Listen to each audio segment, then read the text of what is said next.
hello' everyone welcome to প্ৰথম তোমালোকে চাগে এই নটিছখন দেখিছাই আৰু গমো পাইছা অলৰেডি যে আমাৰ যে ইমান কনফিউজন হৈছিল যে এজন মানুহ 5খন 6খন এডমিট 5টা 6টা চেণ্টাৰ যাম ক'ত এক্সাম দিম ক'ত কি হ'ব একদম কনফিউজন হৈছিল সকলো ফালৰ পৰাই আমাৰ এটা টেলিগ্ৰাম চেনেল আছে যোনে যোনে জইন কৰা না কৰি ল'বা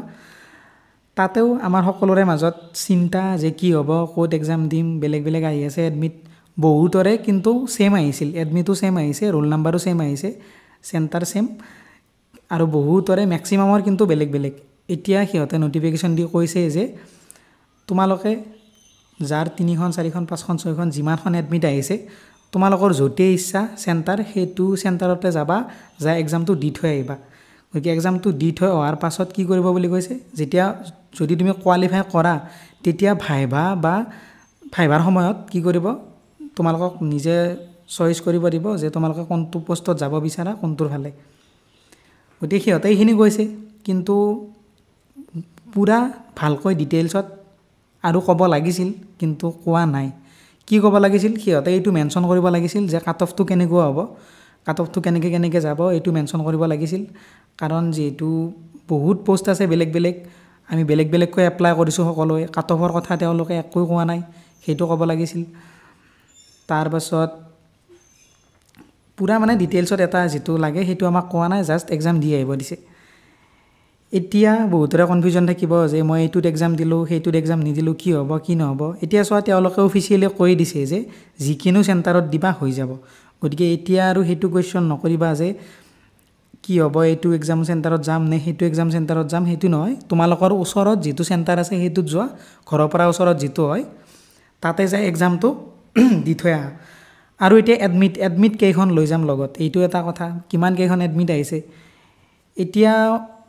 যদি মোক খোদা মই এইটো তোমালোকক সাজেশন দিম যে তোমালোকে যিটো চেণ্টাৰত যাবা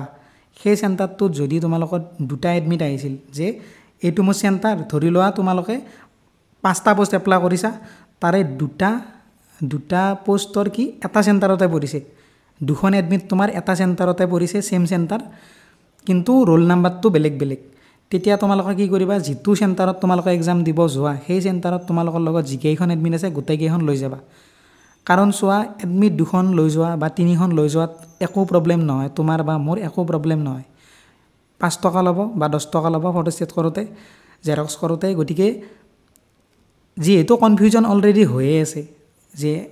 3খন 4খন এডমিট আহি গ'ল কিবা হৈ গ'ল এবাৰ নটিচ দিছে এটা চেণ্টাৰতে দিবা গতিকে তাতেও যায় যদি আৰু কিবা গণ্ডগোল হৈ যায় গতিকে সেইকাৰণে মই এইটো তোমালোকক সাজেশন দিম যে তোমালোকে যিটো এক্সাম চেণ্টাৰত যোৱা এক্সাম দিবলৈ সেই এক্সাম চেণ্টাৰটোৰ যদি তোমালোকৰ সেমো আহিছিল যে মই 10টা পোষ্টত এপ্লাই কৰিছিলোঁ মোৰ 10খন এডমিট আহিছে আৰু সেম চেণ্টাৰত আহিছে তে 10খনে লৈ যোৱা কথা নাই এখন লৈ গ'লেও হৈ যাব কিন্তু চোৱা কনফিউজন যেহেতু অলৰেডি হৈয়ে আছে তাতে যায় যদি আৰু হৈ যায় 10খন লৈ যোৱাত আমাৰ কিবা প্ৰবলেম আছে নেকি কাগজ কেইখন দাঙি লৈ যোৱাততো আমাৰ প্ৰবলেম নাই গতিকে 10খন এডমিট যদি এটা চেণ্টাৰতে আছে 10খনে তুমি লৈ যোৱা কথা নাই গতিকে এডমিট তোমালোকে লৈ যাবা যিটো চেণ্টাৰত যোৱা তুমি তাৰে চেণ্টাৰত লৈ যাবা কাট অফ কি কৈছো কাট অফ নহয় এডমিট যিটো চেণ্টাৰত যোৱা সেই চেণ্টাৰটোৰ যিমান কেইখন এডমিট আছে গোটেইকেইখনে লৈ যাবা তাৰ পাছত চোৱা এতিয়া কাট অফৰ কথা কওঁ কাট অফটো কি হ'ব পাৰে আমি এতিয়া এজিউম কৰিব পাৰোঁ সিহঁতে যিহেতু অফিচিয়েলি একো কোৱা নাই ওকে অফিচিয়েলি একো কোৱা নাই এতিয়া কাট অফটো হ'ব কি এতিয়া চোৱা সকলোৱে ডিফাৰেণ্ট পোষ্টৰ কাৰণে বেলেগ বেলেগকৈ সকলোৱে এপ্লাই কৰিছে কিছুমানে এটাত কৰিছে কিছুমানে দুটাত কৰিছে কিছুমানে 3টাত কৰিছে এতিয়া মই প্ৰথমে ভাবিছিলোঁ এটাই কাট অফ যাব নেকি কিন্তু নহয় যিহেতু তেওঁলোকে কৈছে নিজকে চুজ কৰিব দিব কোনটো ডিপাৰ্টমেণ্টত যাবা বুলি গতিকে কাট অফটো নিশ্চয় ডিফাৰেণ্ট হ'ব আমি দেখাই পাওঁ আমি কিহত দেখা পাওঁ ডিএমিত দেখা পাওঁ বা এছএছচিৰে এটা আছে কি বুলি ফেজ 11 ফেজ 12 এনেকুৱা নামটো চেঞ্জ হৈ থাকে এছএছচি এইবাৰ ফেজ 13 আহি আছে চাগে গতিকে তাতেও 365টা পোষ্ট আছে মই এক্সাম্পল দিছোঁ দেই তাতেও 365টা পোষ্ট আছে আৰু তাৰে 365টা কাট অফ যায় বহুত এখন দীঘল PDF আহি যায় প্ৰতিটো পোষ্টত ডিফাৰেণ্ট কাট অফ গতিকে ডিএমইটো তোমালোকে গম পোৱা যে এজন ষ্টুডেণ্টে মোৰ লগৰে এজনে যোৱাবাৰ ডিএমই সি ক্লিয়াৰ কৰিলে ডিএমই ক্লিয়াৰ কৰি সি এটা এক্সাম ক্লিয়াৰ কৰিছে ডিএমইটো এটা এক্সাম পাতে এটা এক্সাম ক্লিয়াৰ কৰিছে কিন্তু 5বাৰ ইণ্টাৰভিউ দিছে 5বাৰ ইণ্টাৰভিউ দিছে এটা এক্সাম ক্লিয়াৰ কৰিছে কিন্তু 5টা ডিফাৰেণ্ট পোষ্টৰ কাৰণে 5টা ইণ্টাৰভিউ দিছে কাৰণ গোটেইকেইটাৰ কাট অফ বেলেগ বেলেগকৈ গৈছিল গতিকে যেটো গ্ৰেজুৱেশ্যনৰ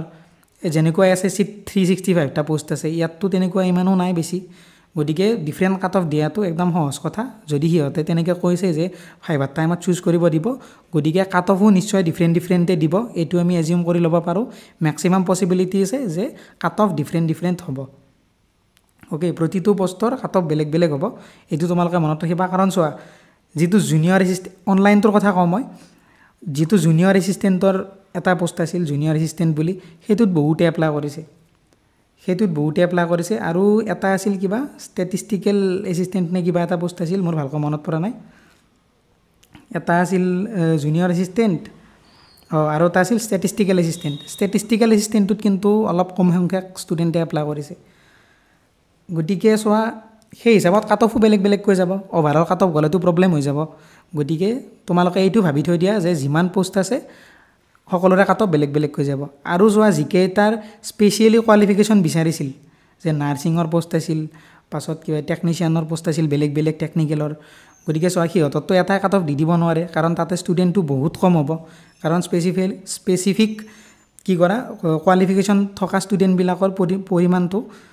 সংখ্যাটো কি হয় বহুত কম থাকে নৰ্মেল গ্ৰেজুৱেশ্যনতকৈ গতিকে সিহঁতৰ কাট অফটোতো বেলেগকৈ যাবই লাগিব সিহঁতৰ কম্পিটিশ্যনো বহুত কম হ'ব পোৱাৰো চান্সটো সিহঁতৰ বেছি থাকিব গতিকে তোমালোকে এইটো এজিউম কৰি থৈ দিয়া বৰ্তমান যে কাট অফ ডিফাৰেণ্ট হ'ব আৰু এটা কথা মই শেষত মই গোটেইখিনি কনক্লুড কৰি দিওঁ কি কৈছে যে সিহঁতে কৈছে যে যিমানকেইখন এডমিট নহওক যিমান চেণ্টাৰ নপৰক এটা চেণ্টাৰতে যাবা এক্সামটো দি থৈ আহিবা অ'কে আৰু ফাইভাৰ সময়ত তোমালোকক চুজ কৰিব দিব তোমালোকে কোনটো ডিপাৰ্টমেণ্টত যাব বিচাৰা এইটো হ'ল আৰু এডমিটৰ কথাটো মই ক'লোঁ যে তোমালোকে যিটো চেণ্টাৰত এক্সাম দিবলৈ যাবা সেই চেণ্টাৰটোত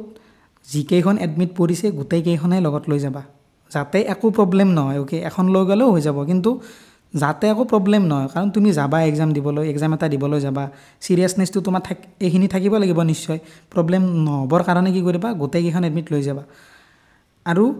তাৰে পাছৰ কথাটো হ'ল কাট অফটো ডিফাৰেণ্ট নিশ্চয় হ'ব প্ৰতিটো পোষ্টৰ এগেইনষ্টত আৰু এতিয়া তুমি কৰিবা কি এতিয়া তুমি একো কৰিব নালাগে এইবিলাক ভাবা চিন্তা এইবিলাক বাদ দিয়া কাৰণ অলৰেডি সিহঁতে নটিচ দি দিলে এতিয়া ভাবি থাকিলে অনলি ষ্ট্ৰেছ হ'ব টাইম নষ্ট হ'ব এক্সামলৈ বেছি দিন নাই 6 দিনমান আছে মাত্ৰ গতিকে এই 6 দিন যিমান পাৰা সিমান পঢ়া কাৰণ পোষ্টৰ নাম্বাৰ মেনশ্যন কৰা নাই যে কোনটো পোষ্টত কিমানটা ভেকেঞ্চি আছে সেইটো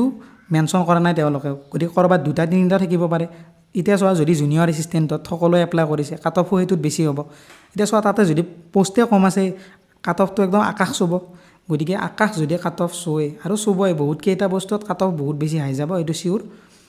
গতিকে তোমালোকে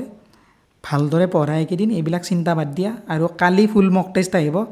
ফুল মক টেষ্ট একদম ফ্ৰী যোনে নাজানা আমি ফুল মক টেষ্ট আনো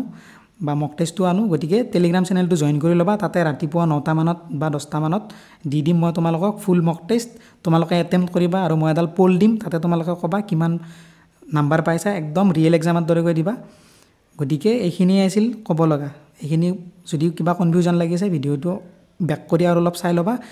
গতিকে বেষ্ট অফ লাক সকলোকে আৰু এই এডমিট এক্সাম চেণ্টাৰ এইবিলাকৰ চিন্তা আৰু বাদ দিয়া আজিৰ পৰা ধুনীয়াকৈ পঢ়া বেষ্ট অফ লাক সকলোকে